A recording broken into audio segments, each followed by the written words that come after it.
RNA के पास DNA से जो भी इंफॉर्मेशन मिला वो कहां पहुंचाएगा? प्रोटीन्स को पहुंचाएगा। तो ध्यान रखिएगा कि आरएनए से प्रोटीन तक जब इंफॉर्मेशन का फ्लो होता है तो इसी प्रोसेस को तो बेटा ट्रांसलेशन कहा जाता है। इसी प्रोसेस को क्या कहा जाता है? ट्रांसलेशन कहा जाता है। पढ़ाऊं आपको जिससे आपको एग्जाम क्रैक करने में हेल्प मिले।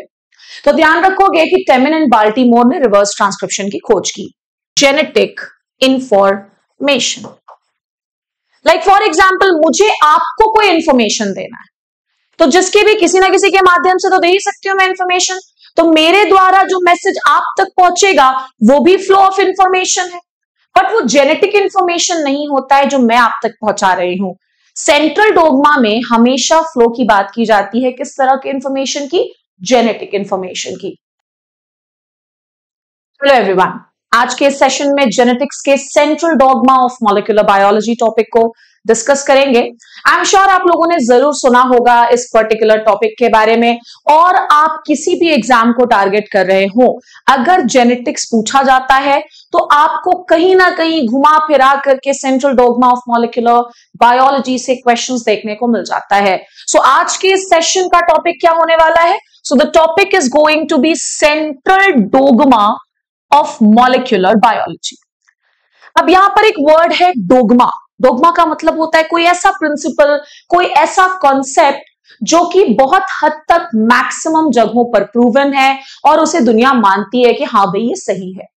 सबसे पहले जान लो कि ये जो सेंट्रल डोगमा का कॉन्सेप्ट आया था, इसके आने का ईयर था बेटा 1958। So the year when central dogma was first proposed was 1958।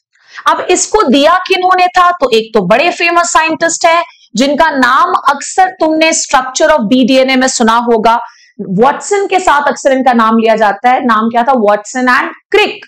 तो तुम्हें बताते मैं चलूं कि ये जो central dogma of molecular biology है, इसको देने वाले साइंटिस्ट का नाम क्या था? केवल क्रिक है ना, याद रखना। वॉटसन एंड क्रिक की बात नहीं हो रही है, I am just talking about Crick. Crick ने ही central dogma of molecular biology का कॉन्सेप्ट दिया। ईयर याद रख लोगे 1958। अब हमें यह भी जानना जरूरी है कि आखिर ये सेंट्रल डोगमा बताता क्या है। What does actually central dogma talk about? तो मैं आपको ये चीज बता दूं कि जो सेंट्रल डोगमा होता है ये हमें बताता है on the flow of genetic information. The flow of genetic information, like for example मुझे आपको कोई इंफॉर्मेशन देना है तो जिसके भी किसी ना किसी के माध्यम से तो दे ही सकती हूं मैं इंफॉर्मेशन। तो मेरे द्वारा जो मैसेज आप तक पहुंचेगा वो भी फ्लो ऑफ इंफॉर्मेशन है, बट वो जेनेटिक इंफॉर्मेशन नहीं होता है जो मैं आप तक पहुंचा रही हूं। सेंट्रल डोगमा में हमेशा फ्लो की बात की जाती है किस तरह की इंफॉर्मेशन की? जेनेटिक इंफॉर्मेशन की। आओ थोड़ा और समझने की कोशिश करते हैं इस टॉपिक को, और मैं फिर से रिपीट कर रही हूं कि आपको सेंट्रल डोगमा मैंने जितना पढ़ाया, भले ही वो 6 पॉइंट्स में पढ़ाया हो, इतना काफी होता है, ध्यान रखना। देखो, तो ये फ्लो ऑफ जेनेटिक इंफॉर्मेशन होता कैसे, यही समझना है ना आज की क्लास में। तो flow of genetic information DNA से आरएनए की तरफ होता है, यानी डीएनए अपने अंदर स्टोर किया इंफॉर्मेशन सबसे पहले किसको पास ऑन करेगा? आरएनए को, और फिर आरएनए से ये इंफॉर्मेशन किस तक पहुंच जाता है? प्रोटीन्स तक। किस तक पहुंच जाता है? प्रोटीन्स तक। अब ध्यान रखिएगा कि ये जो डीएनए से आरएनए बनने का प्रोसेस है, उससे पहले एक और चीज होती है जिसको मैं इस तरह से सर्कुलर एरो से दर्शा रही हूं। मतलब ये कि जो सबसे पहला प्रोसेस है उसमें जो डीएनए है वो सेल्फ रेप्लिकेट करता है। वो क्या करता है? सेल्फ रेप्लिकेट करता है, और सेल्फ रेप्लिकेट करके क्या बना देता है? डीएनए। सो डीएनए सबसे पहले किसको बनाएगा? डीएनए को। यानी डीएनए अपना इंफॉर्मेशन पास ऑन सबसे पहले किसको कर रहा है? डीएनए को, जिसको वो सेल्फ रेप्लिकेट करके बना रहा है। और उसके बाद ये जो रेप्लिकेटेड डीएनए होता है वो आरएनए में बदलता है। और ध्यान रखिएगा कि डीएनए से आरएनए बनने के प्रोसेस को we call it as transcription. क्या कह देते हैं? ट्रांसक्रिप्शन। आरएनए के पास डीएनए से जो भी इंफॉर्मेशन मिला वो कहां पहुंचाएगा? प्रोटीन्स को पहुंचाएगा। तो ध्यान रखिएगा कि आरएनए से प्रोटीन तक जब इंफॉर्मेशन का फ्लो होता है तो इसी प्रोसेस को तो बेटा ट्रांसलेशन कहा जाता है। इसी प्रोसेस को क्या कहा जाता है? ट्रांसलेशन कहा जाता है। मेरी बात मानिए, बहुत बार तो पेपर में ट्रांसक्रिप्शन क्या है, ट्रांसलेशन क्या है, ये भी पूछा जा सकता है, ध्यान रखिएगा। अब देखोगे यहां पर मैंने बताया आपको सेंट्रल डोग्मा। सेंट्रल डोग्मा में डीएनए ने अपना इंफॉर्मेशन आरएनए को पहुंचाया, फिर आरएनए प्रोटीन को पहुंचा दिया। यानी कि अगर हम देखें इस फ्लो ऑफ इंफॉर्मेशन को तो ये कैसे होता है? ये यूनिडायरेक्शनल हो रहा है। कैसे हो रहा है? यूनिडायरेक्शनल। यूनिडायरेक्शनल का मतलब हमेशा एक दिशा में ही हो रहा है। डीएनए ने आरएनए को दिया, आरएनए ने प्रोटीन को दिया, वापस प्रोटीन आरएनए और आरएनए फिर डीएनए को नहीं दे रहा है। तो कायदे से सेंट्रल डोग्मा कैसा होता है? इसमें फ्लो ऑफ इंफॉर्मेशन यूनिडायरेक्शनल होता है। But genetics, chemistry is all about exceptions. तो यहां पर भी एक छोटा सा एक्सेप्शन पॉइंट के बारे में भी हम बात करेंगे, जिसे हम कहते हैं रिवर्स ट्रांसक्रिप्शन। क्या कहते हैं? Reverse transcription.